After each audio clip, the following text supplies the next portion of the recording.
Vamos a contestar una pregunta que pues ha hecho una revolución en los medios de comunicación. Es relacionada, por variar, con el Medio Oriente. Dice así: Trump mencionó el anexo de Gaza a Estados Unidos, comentando que reubicaría a los palestinos en otro lugar. ¿Cómo afectará esto la relación entre Estados Unidos e Israel? ¿O se reforzará la alianza entre Israel y Estados Unidos bajo la administración de Donald Trump? Bueno, pues esta pregunta es muy importante porque acabamos de ver de qué forma, después de que un grupo de terroristas llamados Hamas, que idearon invadir la franja de Israel entre Gaza e Israel, que es la franja que se conoce en Israel como los kibbutz, donde habitaban puras familias de civiles, familias con 2 o 3 hijos, con bebés, etcétera, etcétera, y la masacre que hicieron, ¿verdad? La carnicería y el derramamiento de sangre que hicieron fue terrible. Esto propició que el gobierno de Israel, pues que ninguna nación se va a quedar con los brazos cruzados cuando entran a agredirnos extranjeros, principalmente grupos terroristas. Contestaron, entraron a la ciudad de Gaza y persiguieron al grupo de Hamas, y pues se suscitó una cadena de comentarios que habían cometido genocidio, que estaban a los civiles matándolos, que estaban muriéndose de hambre, tantas mentiras que estaban siendo propagadas por el mismo grupo de Hamas dentro de la ciudad de Gaza. Entonces ahora el presidente Trump, que ha entrado a la administración nueva de Estados Unidos, pues ha decretado, ha dictaminado, cosa que todavía no se llega a un punto oficial, de que Gaza está completamente destruida. Casi habitaban 2 millones de gazaitas o de ciudadanos palestinos ahí. ¿Y de qué forma se le puede ayudar a esa gente? Bueno, pues mientras exista el grupo Hamas o los poquitos que quedan, que todavía mantienen algunos rehenes, nunca se va a poder lograr la paz. ¿Por qué? Porque ellos han jurado en su propia constitución destruir a la nación de Israel. Entonces, ahora se ha propuesto que pues se convierta a Arabia Saudita hace 4 o 5 días. Estamos en la primera semana de marzo del año 2025. Arabia Saudita acaba de proponer de que ellos pueden invertir millones de dólares en Gaza para reconstruirla, para levantar ciudades, hospitales, etcétera, etcétera, porque ninguna nación quiere aceptar a los palestinos. Esto es muy interesante. Los mismos que se quejan de que Israel los agredió y que están matándolos de hambre y de sed, ni Egipto, ni Jordania, ni Irak, ni Líbano, ninguna nación árabe acepta al pueblo palestino, porque saben lo revoltosos que son, los revolucionarios que son, y que no se van a quedar en paz. Entonces, la relación entre Israel y Estados Unidos se ha estrechado aún más. El mismo ministro Benjamín Netanyahu aprobó la propuesta de Trump, y pues él está contento, ¿verdad?, de que puedan ya controlar esta zona marginal, que es la que más problemas ha producido a los ciudadanos israelitas, ya que desde 1948 que los judíos regresaron a su tierra, no han dejado por más de 73 años de mandarles cohetes desde Gaza continuamente, y ahora unidos con el grupo de terroristas Hezbollah, que también está siendo ya completamente desbaratado por Israel en el Líbano.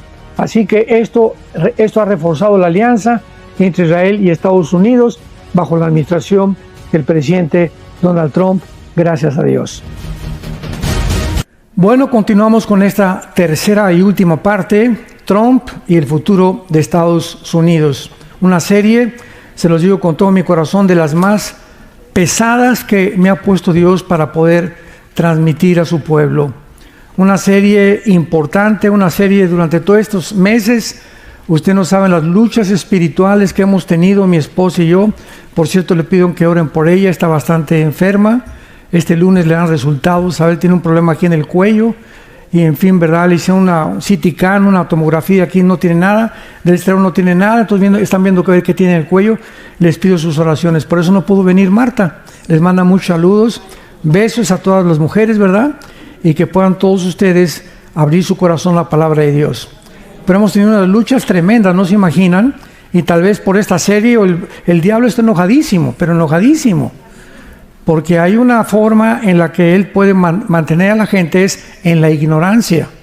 Acuérdense ustedes el versículo, mi pueblo pereció por falta de conocimiento. Entonces, cuando no tenemos la información adecuada y ya no se predican estas cosas en los púlpitos, entonces el diablo juega, como decía el pastor Roy, entretienen nada más, mantienen a la gente ahí contenta, etcétera, etcétera, pero mal informada.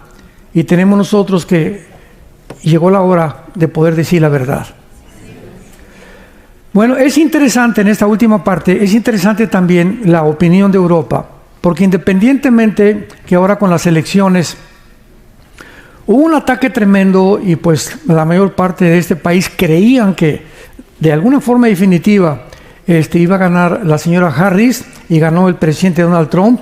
Es increíble que Europa manifestó también, aunque no votan desde luego, pero se hizo un censo, una data y opinión de europeos para preguntarles en la Unión Europea qué candidato ganaría las elecciones, si Harris o Trump. Escuchen ustedes las estadísticas de algunas naciones de Europa, lo que contestaron. Dinamarca votó el 80% por Harris. Alemania, el 70% por Harris. España, el 70% por Harris. Suecia, el 73% por Harris. Inglaterra, el 65% por Harris. Escocia, el 56% por Harris. La pregunta es, ¿qué le pasa a Europa? O sea, ¿a qué condición ha llegado Europa? Por la influencia ahorita del Islam. Por ejemplo, Inglaterra es un país, es una nación ya islámica, Inglaterra. El alcalde de Europa es islámico. Más de 30 ciudades de Inglaterra son islámicas. Me refiero a que los alcaldes o los mayors son musulmanes. Y la mayor parte de los musulmanes que han llegado a Alemania y a Francia, no se imaginan ustedes los desastres, las violaciones y lo que han hecho. Y ahora hay un movimiento tan fuerte en Europa. Pasó hace una semana en Holanda, ¿se acuerdan?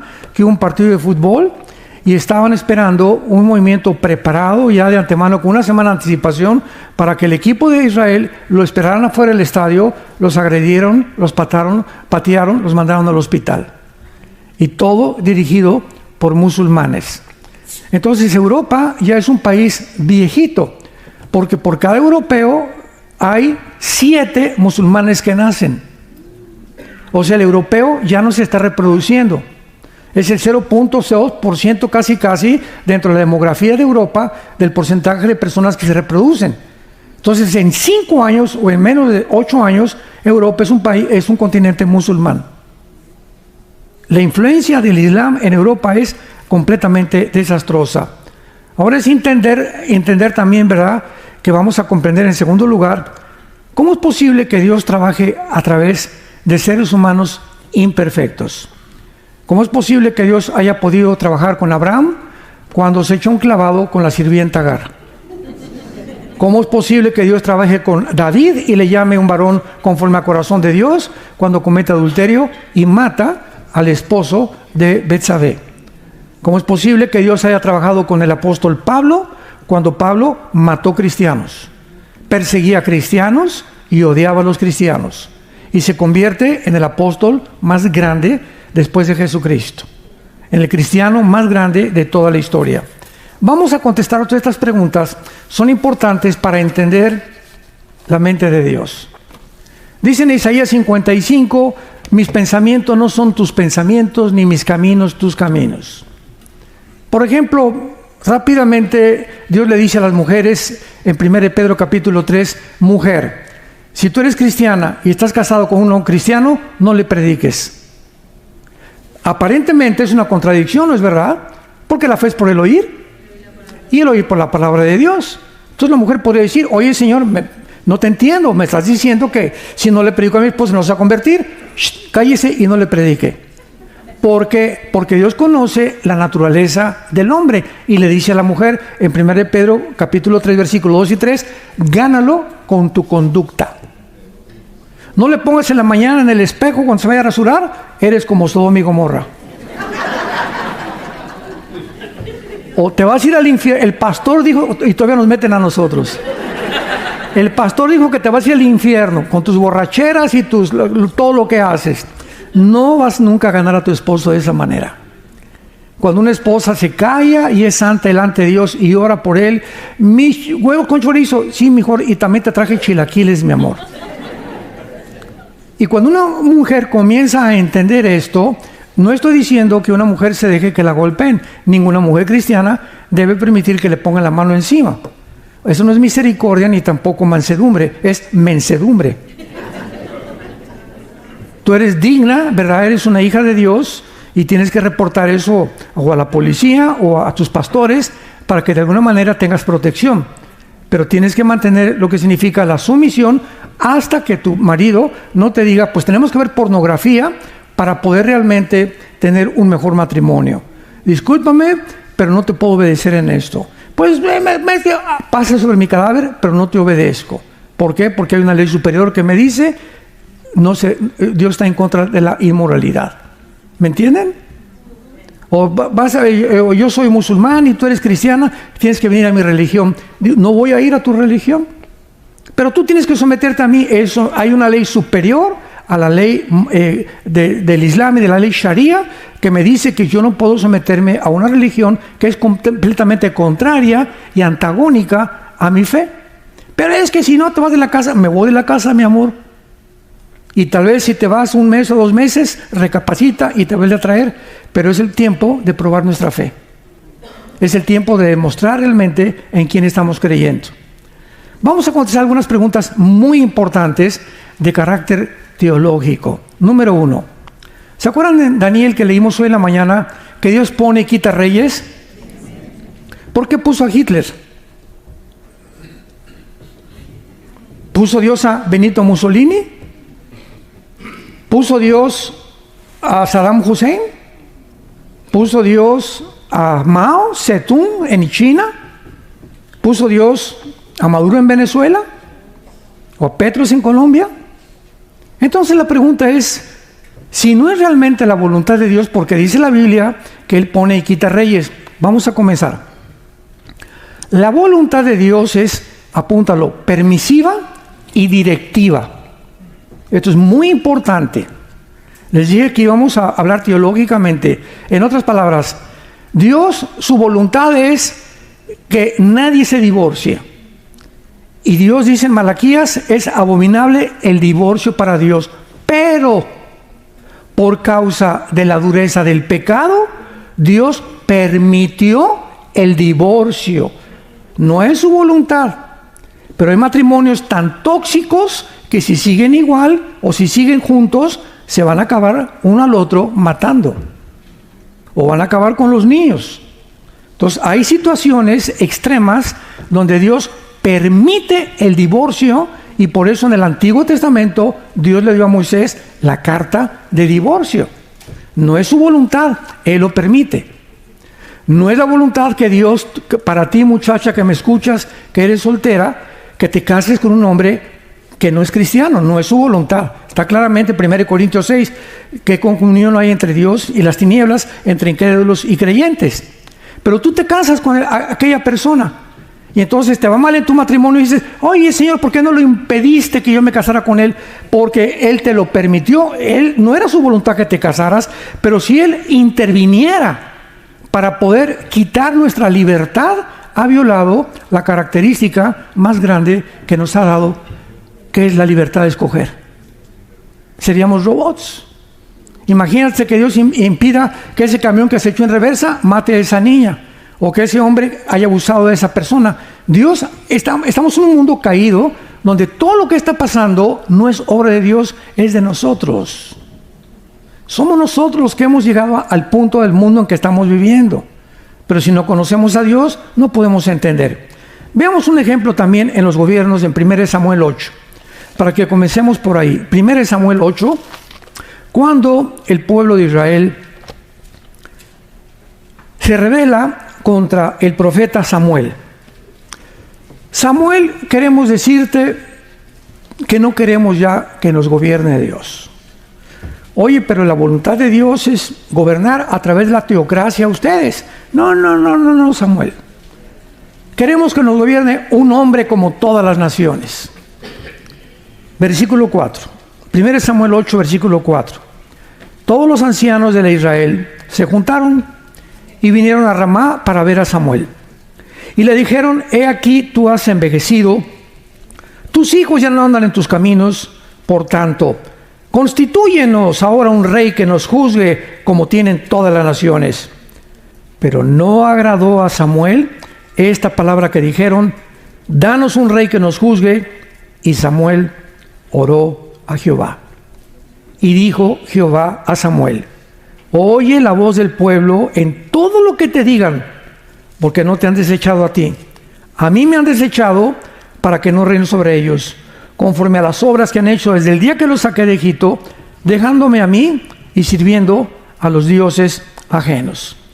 Capítulo 10 de 1 Samuel, versículo 17. Entonces sabemos que el pueblo escoge a Samuel en contra de la voluntad de Dios. Y dice la Biblia: después Samuel convocó al pueblo: yo saqué a Israel de Egipto, pero vosotros habéis desechado hoy a vuestro Dios. Vemos el primer clásico caso en la Biblia del primer rey de Israel. Dice la Biblia que Dios pone reyes y quita reyes. Pues Dios no puso a Samuel. Dios permitió que Saúl gobernara. Y le dijo a Samuel, al profeta: dile al pueblo que escojan ellos a ese varón, y escogieron al peor, porque era muy bien parecido y lo que tú quieras y mandes, y sin embargo se convirtió Saúl en de los peores reyes que tuvo Israel. Ahora, en el libro de Amós, más adelante, el profeta Oseas, capítulo 8, versículo 4, Oseas 8:4, vean lo que dice este profeta: ellos establecieron reyes, pero no escogidos por mí. Constituyeron príncipes, mas yo no lo supe. Aquí vemos claramente que Dios no había puesto a muchos reyes que escogió el pueblo, sino que Dios les dio al pueblo cuando vio que el pueblo se rebelaba en contra de sus leyes. Vayamos al Salmo 106 y veamos otro caso que no fue la voluntad de Dios darle al pueblo cuando se cansaron del maná. Querían cambiar, que les trajeran Pizza Hut. Y dice el Salmo 106, versículo 14 y 15: se entregaron a un deseo desordenado en el desierto y tentaron a Dios en la soledad, y Él les dio lo que pidieron, mas envió mortandad sobre ellos. Aquí comenzamos a ver un camino de Dios. Cuando Dios ve que un ser humano: mira, Panchito, no es bueno que tú seas gay, que tú seas homosexual. Mira, Martita, no quiero que tú seas lesbiana. Te voy a llevar un mensaje el domingo a una iglesia el domingo, tus padres están orando por ti. Pero cuando Panchito pasa los 30, 35 años de edad, que es más difícil ya que dejen que no es adicción, ¿verdad? Es un problema de demonios en la mente en la que este muchacho o esta muchacha cayó. Y si el muchacho insiste en eso, entonces la manera de Dios es que entonces lo empuja para que toque fondo. ¿Quieres cambiar de sexo y quieres ser transgénero? No hay ningún problema, vas a acabar quitándote la vida. Dios entrega a los seres humanos o a los gobiernos o a las familias al deseo que insisten en tener cuando ellos le dicen: no gobiernes sobre mi familia. No te quiero en mi vida, no te quiero en mi matrimonio, no te quiero en mi nación. Muy bien, pero nos vemos al final. Prepárate para encontrarte al juicio con Dios. Entonces, no es la voluntad de Dios muchas veces que pase lo que sucede, pero Dios, si interviniera, repito, ya no habría libertad en el ser humano. Tercer caso, cuando el ser humano insiste en desear algo en contra de su voluntad, dicen, vamos a Romanos capítulo 1, versículo 24 en adelante, Dios, 3 veces se usa la frase: Dios los entregó. Veamos esto, Romanos 1,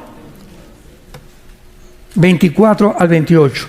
Por lo cual también Dios los entregó. Dios los empuja a la inmundicia, en la concupiscencia de sus corazones, de modo que deshonraron entre sí sus propios cuerpos, ya que cambiaron la verdad de Dios por la mentira, honrando y dando culto a las criaturas antes que al Creador, el cual es bendito por los siglos, por segunda vez. Por eso Dios los entregó, por 2 veces ya van, a sus pasiones vergonzosas. Pues aún sus mujeres cambiaron el uso natural por el que es contra naturaleza, y los hombres también. Dejando el uso natural de la mujer, se encendieron en su lascivia, unos con otros, cometiendo hechos vergonzosos, hombres con hombres, y recibiendo en sí mismos la retribución debida a su extravía. Y como ellos no aprobaron tener en cuenta a Dios, en tercer lugar, Dios los entregó a una mente reprobada. ¿Saben qué significa una mente reprobada en el original griego?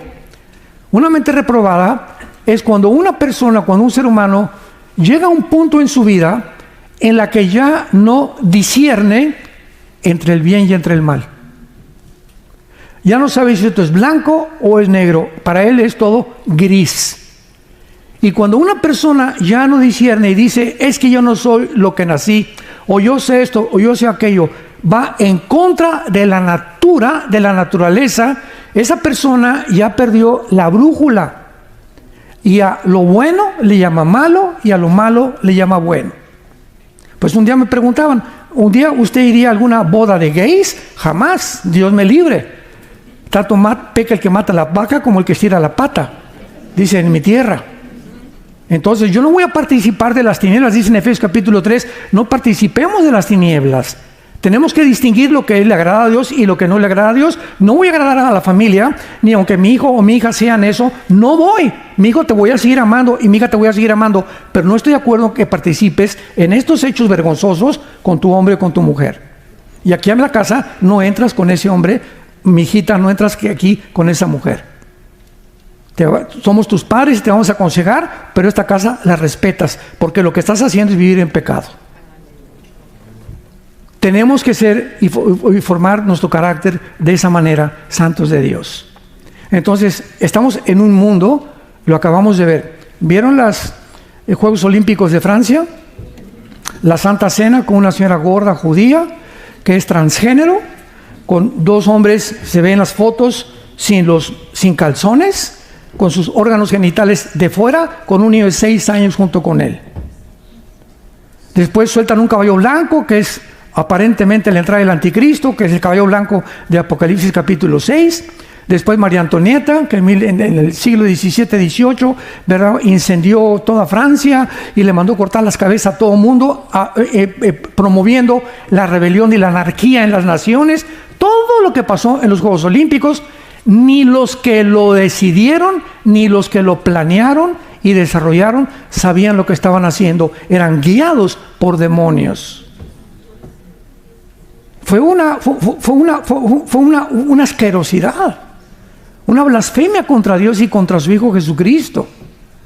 Y después de que acaban los Juegos Demonios, los Juegos Olímpicos y todo el endemoniado que hubo ahí, mandan muchas naciones protestas al comité de los Juegos Olímpicos.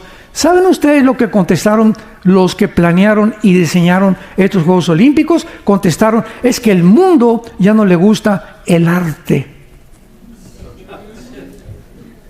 Jesús, María y José y el burrito que los acompaña.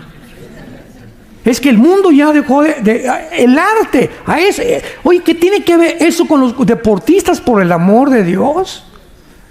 O sea, mentes reprobadas, que ya no saben qué es bueno, qué es malo, le llaman a eso. Para ellos es arte.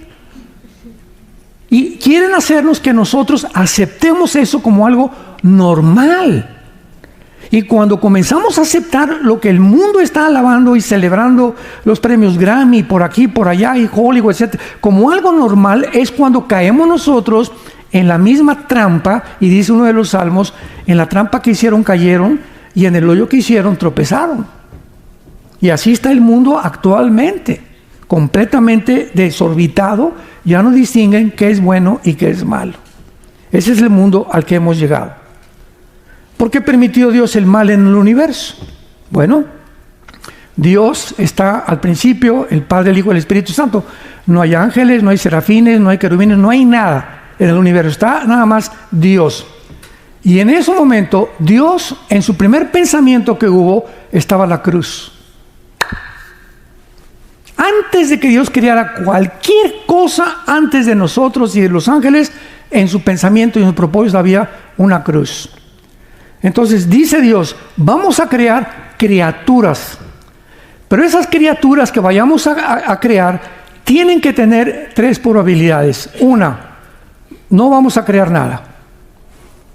No, Dios es Dios, Él no necesita a nadie para ser Dios. No crear nada. Número 2, vamos a crear criaturas que siempre me obedezcan y que no haya el mal en el universo.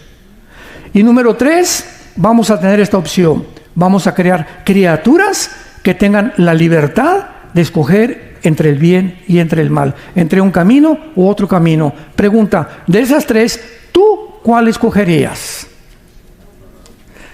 Si me dices, pues yo hubiera escogido la primera, que no hubiera creado Dios nada. Filosóficamente no se puede comparar la nada con lo algo. Entonces tú no puedes creer que hubiera sido mejor no haber creado nada. Fue la pregunta que en el libro de Job, capítulo 3, él dijo, ¿por qué no me hiciste un abortivo? ¿Por qué de repente estoy con una familia y me quitas a mis hijos, me quitas mi casa, me quitas todo? Él no podía ver todavía el propósito al final de Dios, y lo que veía con sus ojos, lo que podía percibir Job era, no te entiendo, Señor. Y hasta el capítulo 42 entiende a Dios.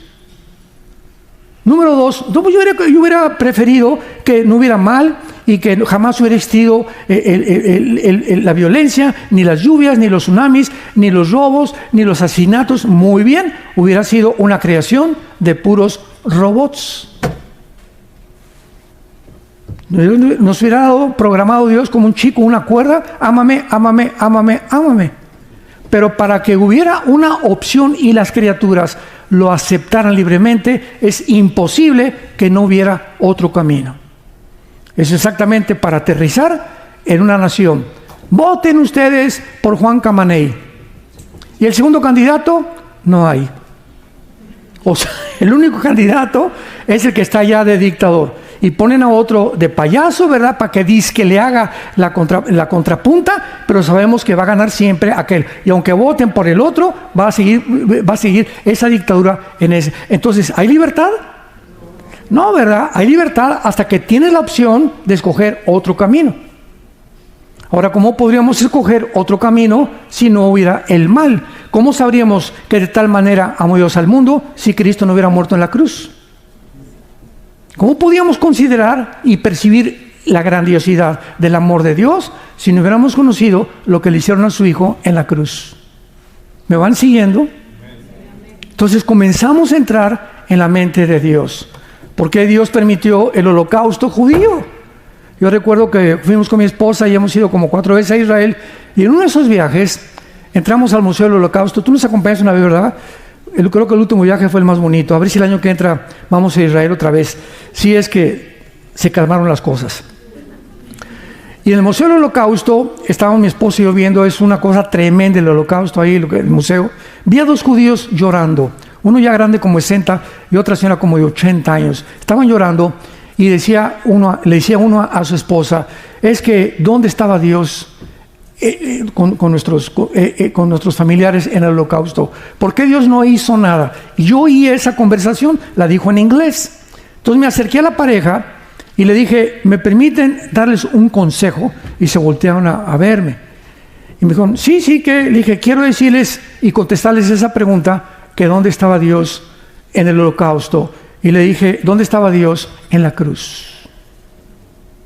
Cuando Él estaba crucificado, los griegos, filósofos, oye, si Dios fue el Hijo de Dios, ¿cómo es posible que Dios diga que ame a su Hijo? Mira, nomás lo hicieron como chicharrón, un guiñapo humano, está completamente deshecha su piel, su cabeza, las espinas, los clavos. ¿Cómo puede Dios permitir esto? De acuerdo al pensamiento de los griegos. Y los judíos que estaban del otro lado, los fariseos, oye, ¿cómo es posible que diga que es el Hijo de Dios? Si en la Torá, en nuestro libro sagrado dice, maldito el que es colgado en un madero. Ese no puede ser Dios. Tanto los fariseos como los griegos chocaron mental y filosóficamente porque no entendían la cruz. Que lo que ellos creían que era una locura era el plan más santo, más grandioso, la lucha donde el amor vence al mal. Pero nunca entendieron nadie eso, ni los discípulos. Todavía después, en el camino de Maús, se seguían preguntando, este Mesías que nos dijo que era Jesucristo, tal vez no era Él, porque lo mataron y lo crucificaron. Todos se preguntaban, ¿cómo es posible que Dios diga que ama a su Hijo y a nosotros cuando permite que su Hijo sea torturado por hombres viles, pecadores como tú y como yo? Pero detrás de la insensatez se encuentra la sabiduría de Dios, porque lo sabio de Dios es más necio que los hombres, y lo débil de Dios es más fuerte que los hombres. 1 Corintios capítulo 1. Y Dios escogió lo vil y lo menospreciado para avergonzar a los sabios. ¿Cómo es posible que nada más le digas a una persona, Cristo murió, fue crucificado, enterrado y resucitado, y esa persona, así nada más, tiene la vida eterna? Para ti es locura, para Dios es su sabiduría. Dios lo hizo a propósito para enloquecer la sabiduría de los seres humanos. A nosotros nos gusta lo intrincado, y por aquí, y Richard Hawkins, y por acá, y los filósofos, y Laplace, y Carlos Sagan, etcétera, etcétera, y el ateísmo. Y Dios escoge lo más sencillo, las semillitas, un pastor, el pasto, los árboles, para enseñarnos la grandeza de su nombre, la grandeza del universo, y la grandeza para que hasta el agricultor más inculto y el ranchero más inculto y el vaquero más inculto puedan comprender las parábolas de Jesucristo, que para el hombre son locura, y no encuentran el significado detrás de las parábolas más que aquellos que siguen a su Hijo Jesucristo. Ahora podemos nosotros, en penúltimo lugar, darnos cuenta que la Biblia nos muestra de una forma muy, muy clara que Satanás, que significa el enemigo, apúntalo, el diablo significa el acusador, y Lucifer, que es el nombre propio de esta entidad maligna, significa el que alumbra o el que es la luz. Imagínense nada más, Lucifer. Entonces, los nombres del diablo, Dios me preguntó una vez un niño, oiga, ¿por qué creó Dios al diablo? Le dije, no, Dios no creó al diablo. Dios creó a Lucifer y él se volvió diablo. Entonces Dios no creó al diablo, ni Dios creó a Satanás tampoco, al enemigo. Él permitió que hubiera esta rebelión en el universo para mostrarnos la profundidad de su sabiduría. Entonces, el mundo nos muestra que este mundo en el que tú y yo vivimos, el planeta Tierra, está gobernado por las mentiras. Todas las personas que tú veas, ¿verdad?, tienen vidas que tú no te imaginas que ellos están viviendo. Caras vemos, corazones no sabemos. ¿Cuánta gente, verdad? ¿Cuántos matrimonios los ves juntos de la mano y tienen 10 años que no se hablan? Viven bajo el mismo techo porque ya se acostumbraron, pero ya no hay ninguna comunión entre ellos. ¿Cuántos cristianos ves que entran a la iglesia y están como robots, verdad? Santo, santo, santo. Ya no más falta hacerse así. Salir de la iglesia de lunes a viernes, se portan como el anticristo y llegan el lunes a la iglesia, el domingo a la iglesia, y en lugar de llegar el domingo a tu iglesia a la que tú vas, buscar por quién orar. Ahí está doña Chole que le duele el estómago, ahí está doña Carmelita que le duele la panza. Oiga, la veo muy triste, doña Carmelita, no me permite orar por usted. Oiga, jovencito, te veo también muy amargado, muy triste, ¿no quieres que ore por ti? Entramos como si entráramos al cine, a la iglesia. Yo cuando voy al cine a ver una buena película, entro con orejeras. No me importa el que está junto ni aquí, mis palomitas y mi Coca-Cola de dieta. Pero no me importa a nadie, ¿verdad? Porque voy a ver el cine. Entonces, el domingo no es el cine en la iglesia. Tú tienes que entrar el domingo a la iglesia a buscar a quién ayudas. Buscar por quién oras. Buscar caras, a quién está triste, a quién veo por allá. Aquí no los ves, matrimonios que ya no se agarran de la mano, ni están abrazados. Tenemos que saber que vivimos para los demás. Y mientras más te preocupas por los demás, más felicidad encontrarás en tu vida. Pero es el secreto de la vida, vivir para los demás, vivir para servir y no estar esperando que nos sirvan. Esto es importantísimo. Entonces, veamos el ejemplo, nada más quiero que vean esto, con las preguntas que voy a hacer, de las mentiras que vive el mundo.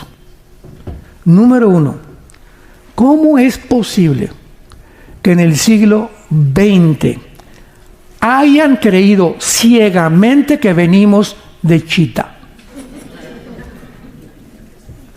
Señores científicos y maestros de universidad que nos visitan, ¿cómo es posible que en el siglo XX se haya asumido y casi hasta dijeron es científico que hayamos venido de la famosa teoría de la evolución, que todo haya provenido de una sola célula?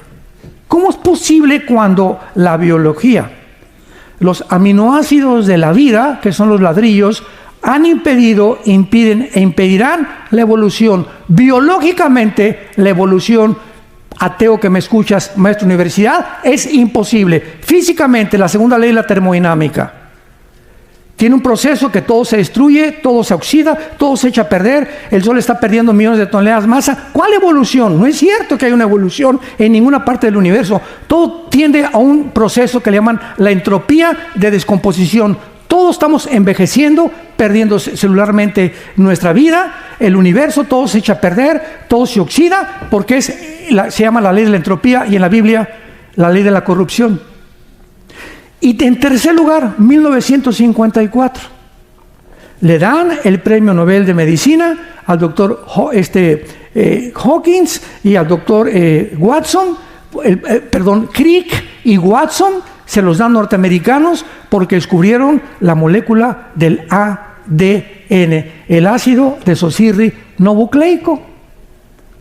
Y cuando descubren el ADN, genéticamente es imposible que el esperma de un chango produzca un perro, que un rinoceronte produzca un camello, que un delfín produzca un tiburón, que un águila produzca a un halcón.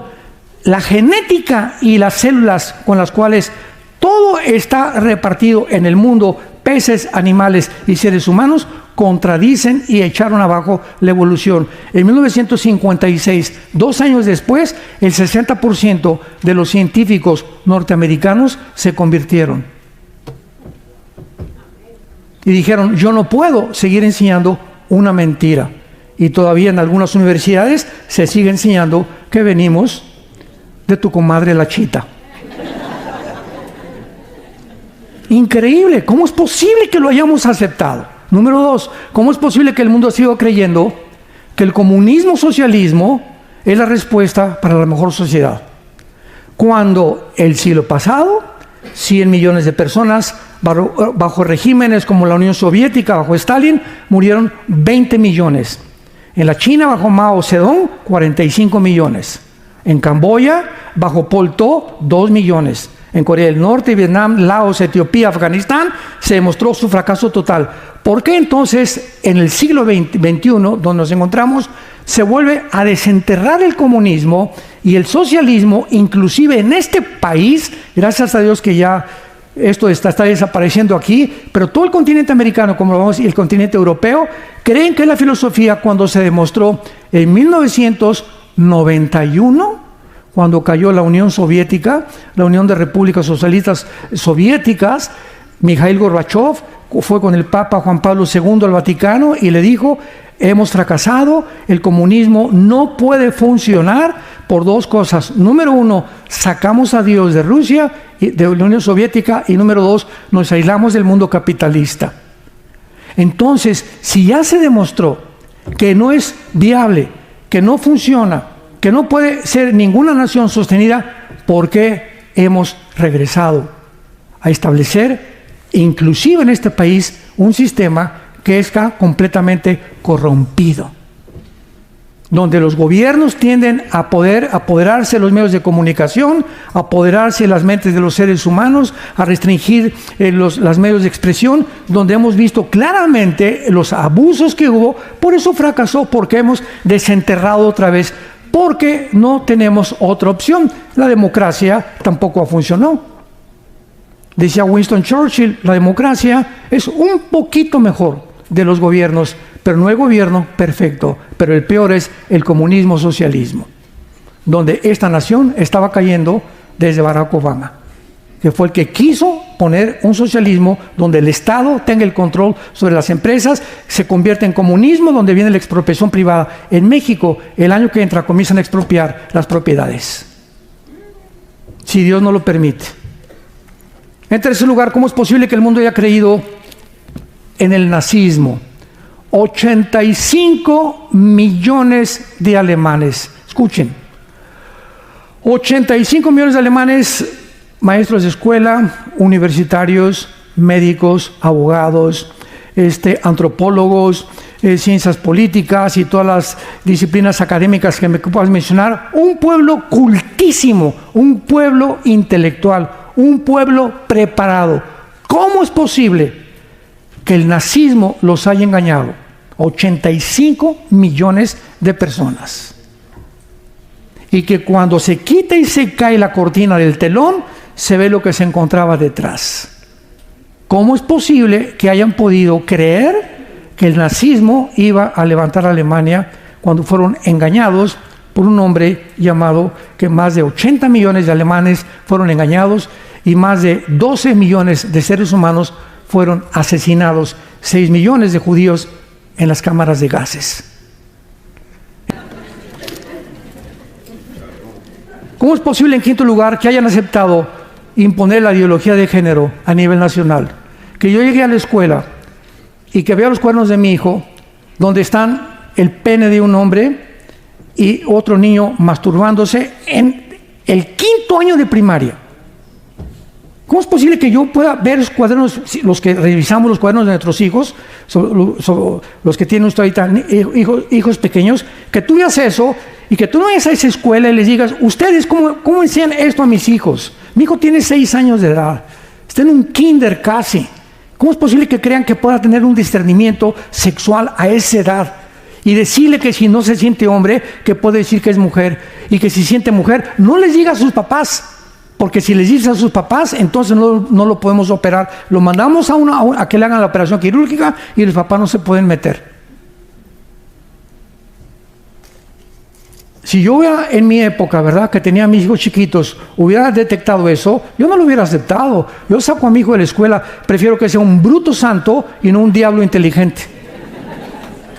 Fue lo que hizo la mamá de los Wesley. Tuvo 10 hijos casi, 8 fueron misioneros. Y cuando nacieron, ella fue lo que le contestó. Mi hijo se va a ir a Harvard, y se va a ir a Princeton, y se va a ir a Oxford. Voy a mandar, ¿ves?, a Alemania a mi hija a que estudie confección, y a Italia a que estudie esto y el otro. Y creíamos que mandarlos a Francia y Europea y por aquí y por allá, nuestros hijos van a ser grandes artistas o grandes esto, cuando lo estábamos mandando al matadero. Cuando me decían los padres, voy a mandar a mi hijo a España, voy a mandar eso, aquí, prefiero que esté en un hijo y darle yo educación, que lo que llaman ahorita muchas iglesias están teniendo escuelas privadas, enseñándoles a los niños. Nosotros ya en México estamos en nuestras iglesias y ya tenemos una iglesia, una escuela grande, gracias a Dios, en Querétaro, en Toluca, perdón, y estamos ya diciendo a los padres, saquen a sus niños de las escuelas públicas. Prefiero que mi hijo, no, es que el gobierno no nos revalida los estudios, pues que no nos revalide, porque nos los revalida Dios y no el diablo. Y 1000 veces repito que mi hijo crezca bruto y santo que inteligente y diablo. 1000 veces mejor. Pero ¿por qué lo hemos aceptado? Porque no tenemos la información necesaria, ni tampoco percibimos el mundo como Dios lo percibe. En sexto lugar, ¿cómo es posible que el gobierno norteamericano, bajo el Partido Demócrata, haya autorizado las cirugías transgénero? En cada campaña de Kamala Harris había un camión abortando niños. ¿No lo vieron ustedes en las campañas? Afuera de la calle había un camión patrocinado por los demócratas y gratis, todas las mujeres podían durante la campaña venir ahí y estaban abortando niños en los camiones. ¿Cómo es posible, verdad? ¿Cómo es posible que el mundo haya aplaudido la masacre y el genocidio de 1000 judíos el 7 de octubre del 2024, el año pasado, y que hayan acusado a Israel de genocidio con celebraciones públicas, bailando y celebrando de que los Hamas hayan matado a más de 1,000 personas y siempre liberen Palestina, y no había manifestaciones diciendo liberen a los rehenes. ¿En qué mundo estamos? Esos rehenes, ¿saben ustedes que tienen a un niño de 1 año nacido de rehén? En las leyes de la milicia jamás se permite, en las leyes de la guerra, que ninguna persona tome rehenes de civiles. Y esta es la primera vez que lo permiten. Y el Comité Internacional, que ahorita está acusando a Israel de genocidio, no ha acusado a Hamas de genocidio, ni que entraron y mataron civiles y se llevaron niños de 10 meses, de 5 años de nacidos, jóvenes de 12, 13 años, muchachas que las violaron a todas, adultos y de la tercera edad, se encuentran como rehenes, todavía más de 50 en la ciudad de Gaza. ¿Por qué no los acusan a ellos de genocidio? ¿Por qué se fueron contra los que fueron víctimas, que fue en la nación de Israel, por el odio que el diablo le tiene a Israel? Y finalmente, ¿cómo es posible? Esto ya es el colmo. Que las universidades de Columbia en Nueva York, Oxford en Inglaterra, Princeton, Yale, escuchen esto, Harvard, Princeton y Yale, estas 3 universidades que son de las más prestigiadas en este país, ¿saben ustedes quién las fundaron? Pastores. Fueron fundadas Harvard, Princeton y Yale por pastores para entrenar pastores.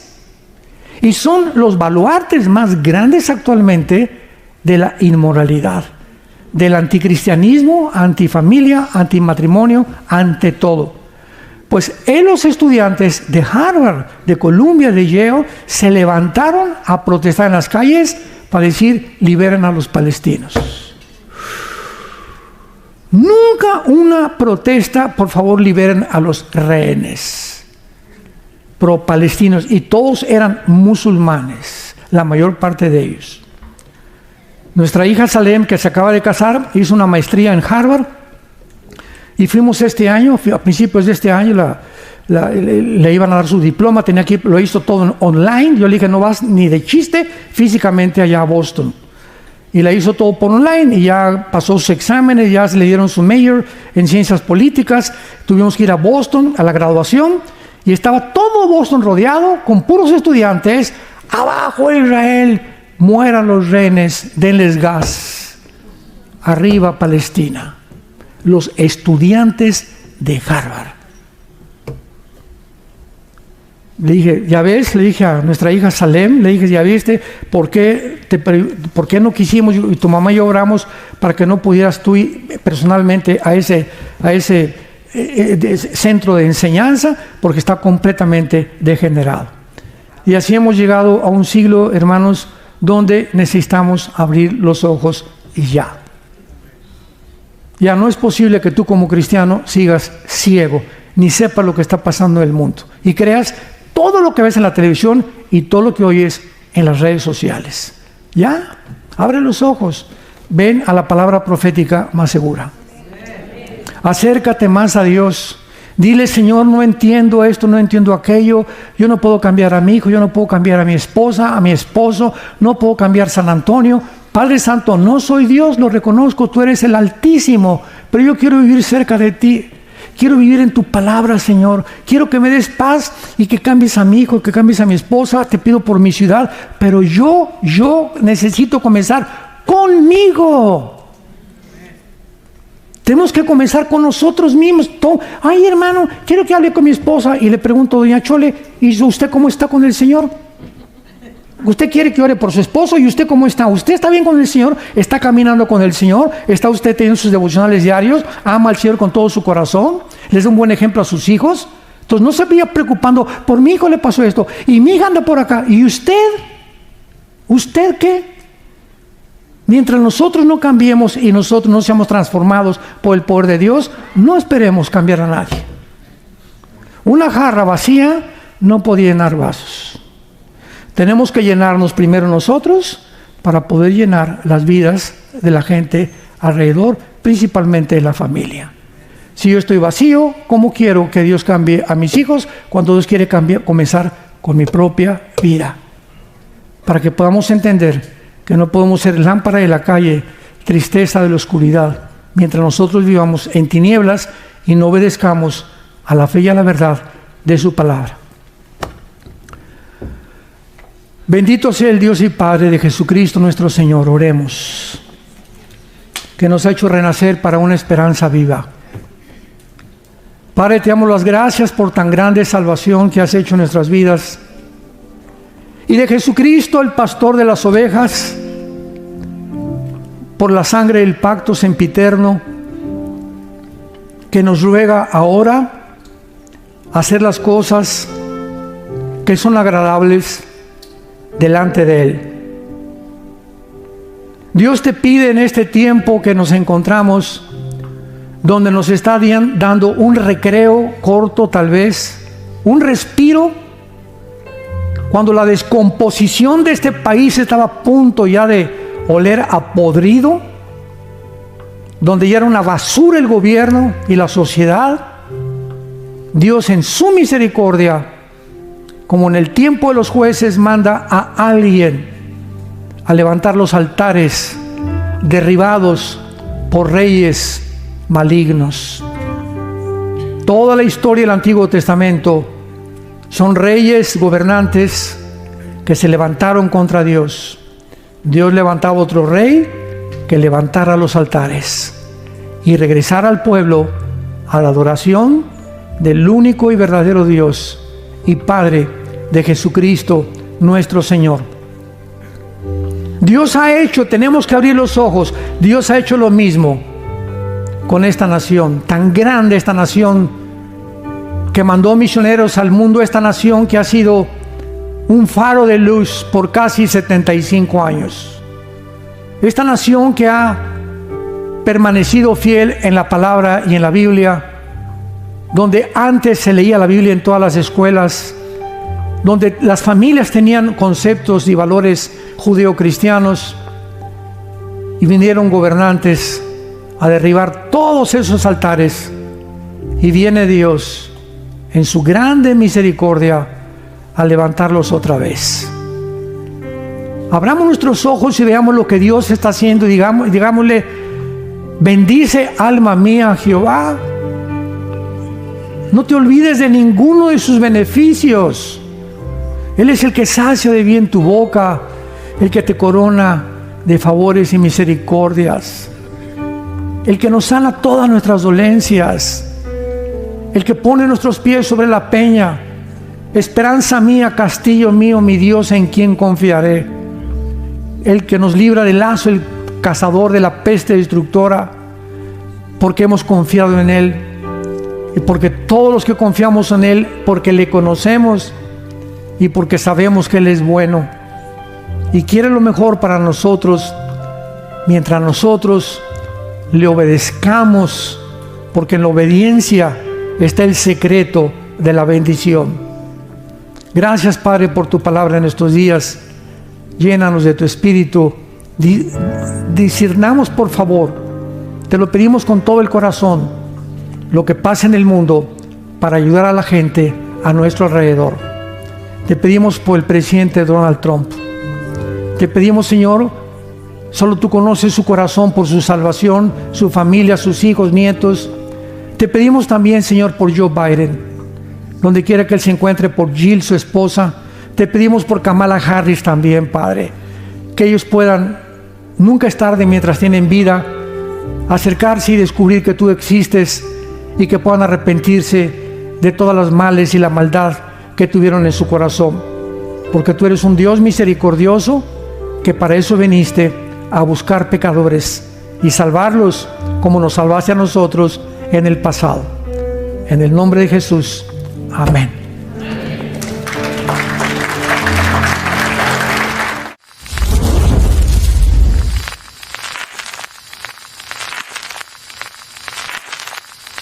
Hola, ¿qué tal? Me da mucho gusto saludarles y quisiera simplemente comunicarles que gracias a todos ustedes a través de todas las naciones del mundo que aman la palabra de Dios y que realmente están interesados en que nosotros, como organización Vida Nueva para el Mundo y Armando Alducin Ministries, continuemos predicando el Evangelio de la gracia de Jesucristo y que podamos nosotros continuar haciéndolo gracias a sus donaciones. Este año cumplimos 46 años de ministerio, 46 años donde hemos predicado, hemos enseñado, hemos tenido seminarios y de diferentes formas de estudios bíblicos alrededor del mundo y hemos pensado y considerado de una forma fiel el Evangelio de la sana doctrina de Jesucristo. Nosotros, con todas estas donaciones, tenemos que sostener pastores, misioneros, obras, equipos de televisión y aún continuamos buscando la manera de poder elevar este ministerio. Hasta este momento quiero que ustedes estén enterados que no tenemos una sola propiedad como organización y así hemos trabajado durante 46 años porque le damos la importancia a la evangelización, a las misiones y también a los hombres de Dios para levantar más pastores. Le damos las gracias y que pueda Dios con su gracia tocar sus corazones y que puedan ustedes invertir en un terreno donde es fructífero, porque creemos que ha producido bastante buen fruto para la gloria de Dios.